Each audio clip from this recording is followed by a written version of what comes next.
There was a time when life was joyful, when my 3 daughters laughed, romped, and sang together before mental illness.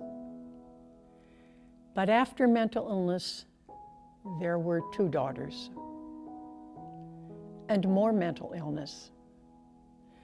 Today, there is 1 daughter, and together we share the pain, the fear, the shame, and the anger this insidious intruder brought into our lives.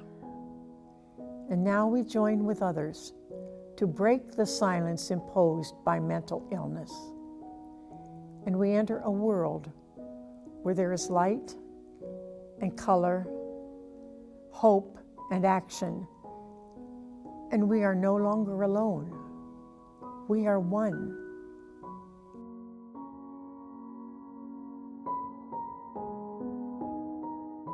Our son, David, had bipolar disorder. It wasn't diagnosed right away at all. We didn't know what some of his adolescent problems were. My son was diagnosed with schizoaffective disorder at 19. It was evident that our second son, Tucker, had some issues. He had this wild-eyed look in his face. He didn't look like the kid I had sent off to school.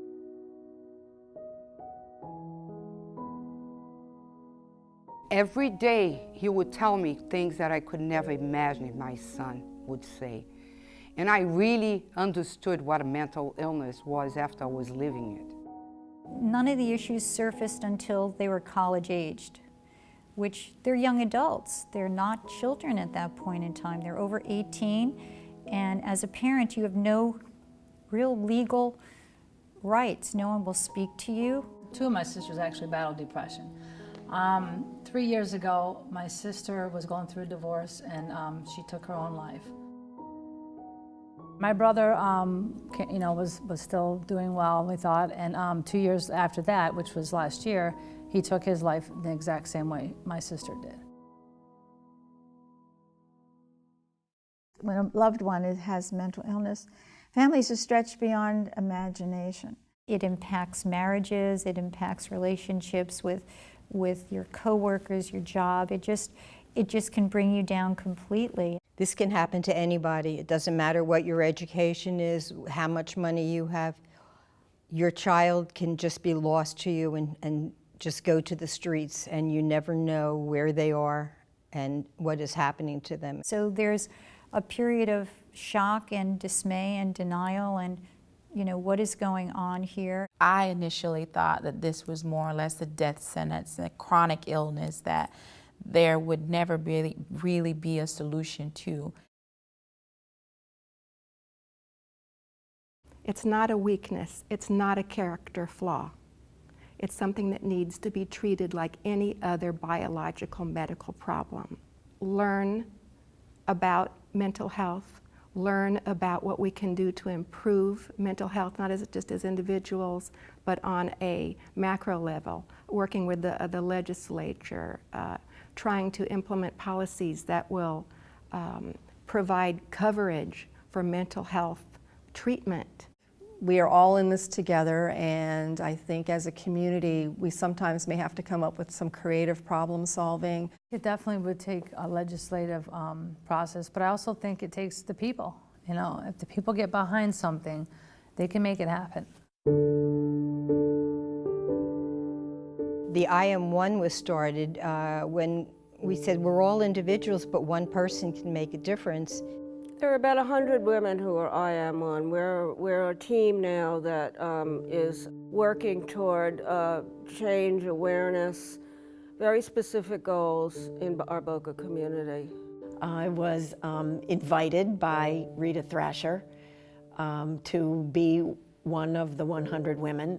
Women or moms are the ones who first see the signs of mental disease in their loved ones. I feel bad that I couldn't do more for my brother and sister, but I also know they would want me to have their voice heard. So it's very personal I wear this badge so that other people can ask me about the badge, and it opens up a dialogue, and I can be forthright and expose the human side of me. It's a group of women who have the power to stand up and tell the community and our legislators and anybody who can make a difference. It's been 2.5 years, and I Am One helped me very much. Finding women with the same focus, brave women who are here to change. And we are sharing our pain and our stories and helping each other. We are there for each other. I'm proud to be an I Am One woman, knowing that I can help both my son and others in my community with mental disease.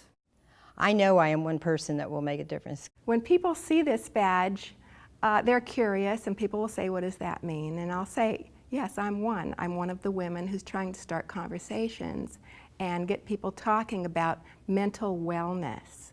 We need to break the silence. We need to share our story, because then people get it. They really don't understand it until they hear it from someone firsthand. Breaking the silence, stomping out the stigma, and pointing people in the right direction. We've talked about the problems over and over. Now let's pull the solutions to the table, and let's have a methodology or put a plan in place. I'd love to see about 1,000 women wearing I Am One badges. I think that would be a powerful picture. I'm Anna Christina Lerner, and I Am One. And if you join us, we will be 1,000 brave women breaking the silence on mental illness. Please come, share your stories, join our group. Let's make a difference. It is a privilege to be here because 2 of my siblings are not here. And I'm very fortunate to have a mother who has surrounded herself with very brave women who have shared our story of loss through mental illness. As we come forth and speak our truths of our pain and our sorrow and the suffering, which is sometimes not even a choice, may we gather our strength and come together to share our stories that we are hardwired to share, to bring women and men alike together in a safe place so that we can talk about the future and the solutions that we can have, all together, acting as one, talking about the shame and the guilt that we have kept hidden for so many years. Let's come forth and share our stories.